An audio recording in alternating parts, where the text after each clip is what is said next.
So we're back for another video, this time to show you about how to roast a chicken. And so we have a whole chicken here, and this is also a really great way to also talk about using leftovers and meal planning. We're going to do all that at some point today.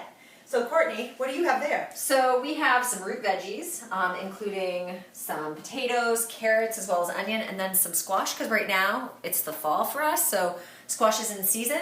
So we are going to put this on a baking tray, which we have right here, and we're going to put some oil down. Why is there foil in this tray, Courtney? You know what? I use foil because it makes for an easy cleanup when it comes to That's true, otherwise you'd be soaking it and scraping it. And, yeah.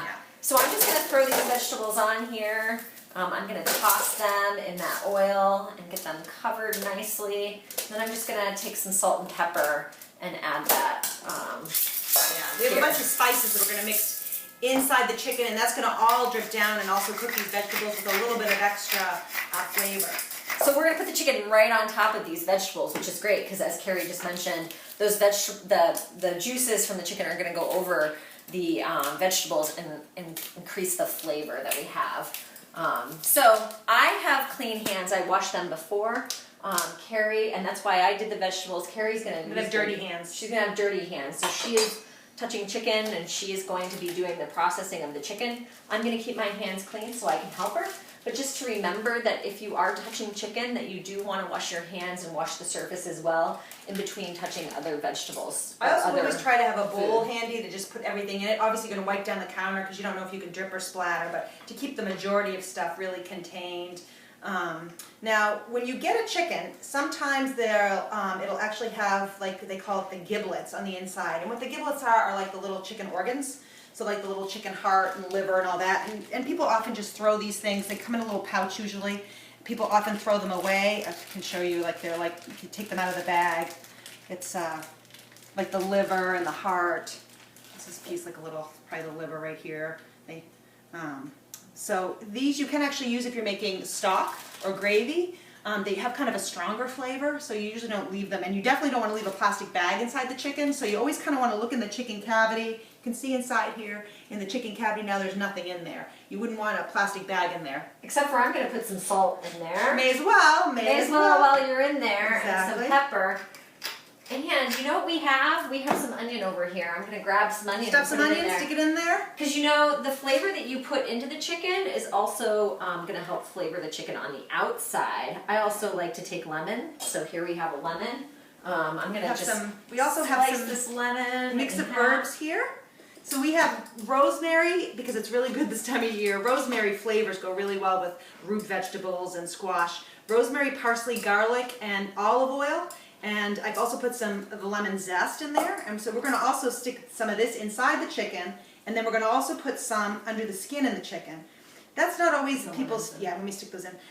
Going under the skin is not something people always enjoy or feel comfortable with, but it does give you a little bit more flavor. Now, we're doing this like same night, but if you knew for sure like you were going to cook a chicken the next day, doing this the day before and keeping the chicken in the fridge until about an hour before you're going to cook it is another way to really help some of these flavors penetrate. So you'd notice the flavor even more. Now when you're looking at the chicken, I always have to orient myself and figure which is the front of the chicken, which is the back of the chicken, which way to cook the chicken. So this is the chicken wings, right? The chicken legs. All right, and this is the front of the chicken. This is where the chicken, the white meat is, the chicken breast is, and the legs are the dark meat, typically, all right?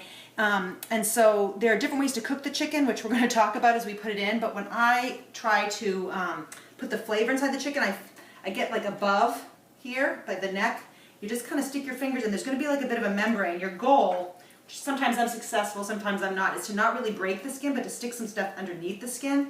Now obviously, if you do stuff like this, your hands are really contaminated. I take off rings. You don't want to get like, chicken germs anywhere. And when you cook the chicken, the real trick is to be able to cook it till it's done enough that you know that it's safe to eat, no raw bits. And so we'll show you the area where you put the thermometer, but you want the chicken to be at least 165 degrees. And the best place to put it really is in between the leg and inside here. We'll show you as we test the temperature. So I'm just going to stick my hands in this bowl, get some of the garlicky, lemony herb goodness and stuff it right under here, right into my chicken. right here. And you know, you can make extras of this. You put it under the skin. You can even put it inside, up and top in the neck here, under the skin. And then what I do at the end is I'll put salt and pepper on it on the outside. We can also stick some on the back. Just get them good and covered. We should probably just, as we finish here, we'll make a mess. I'm just going to put them right in the right in our vegetables. So all the drips just go right down into the veggies. Now we're probably the most common way to cook the chicken is the opposite of this way, right? This is the back side up. There are some chefs who like to cook it this way for about a half an hour and then flip it over because they feel like, well, maybe it brings some more of the juices into the breast. That would be like a less common way to cook it. Usually what I do is cook it the opposite direction, and this is sort of the standard way. Sometimes people will tie the legs up, you sometimes see that, or tie the wings up so the wings don't burn. So I think today we'll do it this way. Yeah, that sounds great. There's really no right or wrong way, I think is what I wanted to point out. And I was going to just also show you, can you hand me that, Courtney? And I'll have to clean this off afterwards because my hands are... I can share. So this is an alternative way that you can actually stand a chicken up to roast it. If you have the oven space and you have the ability to possibly have something similar, what's really great is that you can use a can. So if you have an old can of soda or any other beverage, you can empty that out. And you can put other flavors into it. So similar to the flavors that we're seeing here, you can add some stock into the can or into the container. Garlic, herbs, and then you stand the chicken up. You put this part of the chicken right into it and stand it right up like this. So they sit up. You can use it on a grill. You can use it in the oven if you take the other racks out, and it makes a really well evenly cooked chicken. So it's just another way to do it. But again, you don't need this fancy thing. You can actually do it with a can.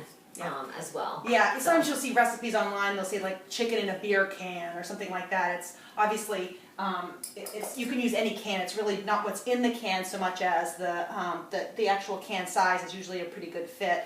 And you know, you can put any different liquids in there. You can put like apple cider in there with, which I've done with cider before, it's really, really good. Anyways, so we've got our chicken on the vegetables now. Everything's pretty well oiled. We just need a little salt and pepper on our bird. I can do that because I have clean hands. Yeah. Now, if I was doing this myself, I'd wash my hands, salt and pepper one side, flip it over, and salt and pepper the other side. But you don't want to touch your salt and pepper with your dirty hands. One on this side.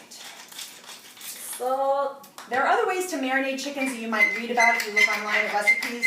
There's brines, which you can soak chickens and turkeys overnight in salty solutions with herbs. There's dry rubs. There's all different ways. This is really a standard way to use some oil because chicken is a pretty lean meat, and garlic and herbs and some citrus like lemon. You could use oranges. And we're gonna I'm gonna wash my hands. We're gonna put it in the oven. Put it in the oven. Yeah. You wash your hands. You have chicken in the oven. Again, 165 in that internal thigh area, and we'll show you exactly how to measure the temperature here in a few minutes.